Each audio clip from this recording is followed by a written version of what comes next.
Military rule. It is the generals who've organised this transition, and it is they who hold the key to what happens next. They've said they support the reform process, and they've said they lift emergency rule eventually. Our World Affairs editor, John Simpson, looks at Egypt's future. It's the end of 18 days during which one proud elderly man pitted himself stubbornly against the will of millions of Egyptians.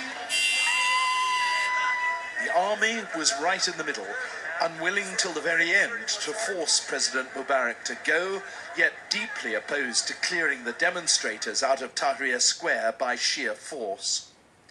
So why has he gone now, after insisting that he wouldn't? Two main reasons, it seems. The Americans, who had been embarrassed, helpless onlookers, finally summoned up all their power and influence to force the Egyptian military to get rid of Mr. Mubarak. But there was something else.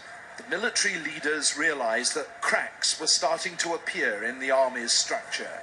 Many junior officers and ordinary soldiers sided with the demonstrators.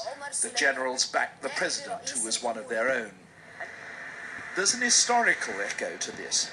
In the 1952 revolution against the monarchy, some senior officers supported the king, while younger ones like Colonel Gamal Abdel Nasser backed the coup. For 60 years, Egypt has been a military dictatorship backed by a nasty secret police force. Finally, no doubt reluctantly, the army leaders have brought Nasser's system to an end.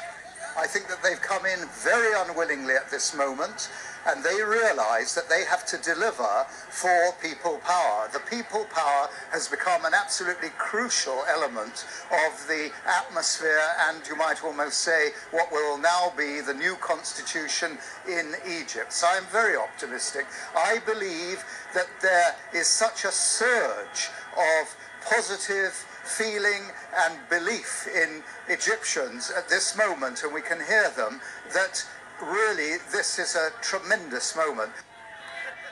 Tonight there's pleasure, relief and a great deal of pride in what the crowds have achieved. After all, they've endured everything that was used against them in the square.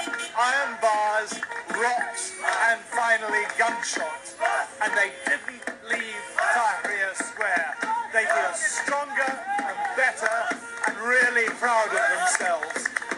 Perhaps tonight we can forgive them if they're letting off steam a little. John Simpson, BBC News.